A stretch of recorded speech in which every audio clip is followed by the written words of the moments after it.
शोएब जमई, ये मुसलमानों पर हमला या फिर जिस तरीके की बात आज कही गई सदन के बाहर भी कि मुसलमानों की दुश्मन है बीजेपी, इस नियत से बिल लेकर आया गया, क्यों ऐसा क्यों लगा AIMIM को?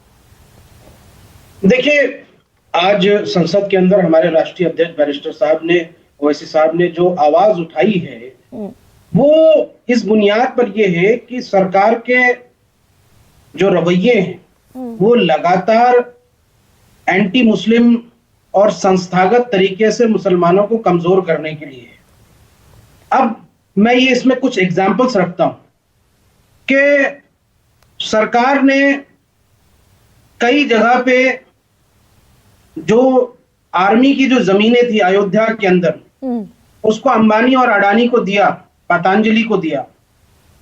नुज़ूल लैंड विधेयक के नाम पर कई दलितों और गरीबों की जमीनें छीनने का जो ये कार्यक्रम चल रहा है, ये भी इसी भारतीय जनता पार्टी के सरकार में हुआ।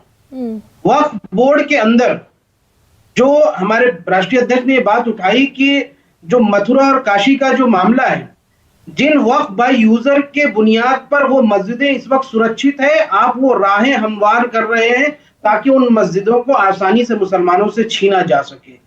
अगर वक्फ बोर्ड में यहां से आपके पास करप्शन पर्याप्त है तो मुझे ये बताइए, ये जो महाराष्ट्र विधानसभा में ATR की रिपोर्ट सौंपी गई कि अंतिलिया जो बंगला अंबानी जी का है, वो यहां से वक्फ बाय यूजर की जमीन है और ये शेख इब्राहिम ने 1986 में यहां से डोनेट किया था और उसको गलत तरीके से उसको खरीदा गया है और उसका कोर्ट बॉम्बे, उसका मामला बॉम्बे हाई कोर्ट में चल रहा है। क्या ये वापस दिलवा पाएंगे?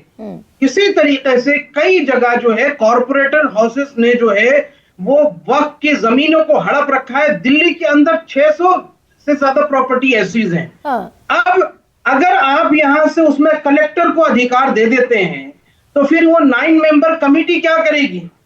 और अगर किसी जगह कलेक्टर ने ये फैसला कर लिया कि नहीं, ये आप यहां से डीड नहीं कर सकते, तो फिर वो जमीन कहां जाएगी? इसका जवाब देंगे। शोएब, रक्षा मंत्रालय के बाद, रेलवे मिनिस्ट्री के बाद वक्फ बोर्ड एक ऐसा ऑर्गेनाइजेशन है, एक ऐसी संस्था है जिसके पास सबसे ज्यादा जमीन है, 9 लाख एकड़ की जमीन है, 200 करोड़ का तकरीबन रेवेन्यू है।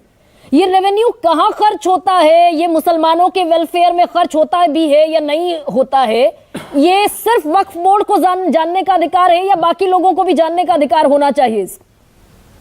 नहीं, देखिए, ये जो आपने कहा कि इतनी जमीनें हैं, यही तो पेट में दर्द होता है RSS को कि इतनी बड़ी जमीनों की यहां से ये बैंक कैसे बन सकती है मुसलमानों के पास। अब मुझे ये बताइए कि क्या ये राज्य सरकार के अधीन नहीं होता है वक्फ बोर्ड? तो राज्य सरकार उसका लेखा जोखा नहीं लेती है? तो अब क्या तकलीफ? अगर कलेक्टर शोएब जमई, कलेक्टर अगर ये तय भी कर लेगा किसी इन्वेस्टिगेशन के बाद, तो रिपोर्ट तो सबमिट करेगा स्टेट गवर्नमेंट को ना। अभी भी मैम उसका कस्टोडियन जो होता है SDM होता है। दिल्ली के अंदर वक्फ बोर्ड है। केजरीवाल जी ने यहाँ से 1.5 साल पहले वहां वक्फ बोर्ड का कोई अब चेयरमैन नहीं है। अब कौन है कस्टोडियन? वो यहाँ से प्रिंसिपल सेक्रेटरी है। अब वहां पे SDM है जो उसको तय करता है। तो क्या ये सरकार के आदमी नहीं है? तो क्या मुझे ये बताइए, अभी भी अगर SDM उसको तय करता है, स्टेट गवर्नमेंट को रिपोर्ट भेजता है, बाद में जो संशोधित बिल है, ये संशोधन के बाद जो कानून बनेगा उसमें भी DM को तय करने का अधिकार होगा और DM अपनी रिपोर्ट सौंपेगा स्टेट गवर्नमेंट को, राज्य सरकार को।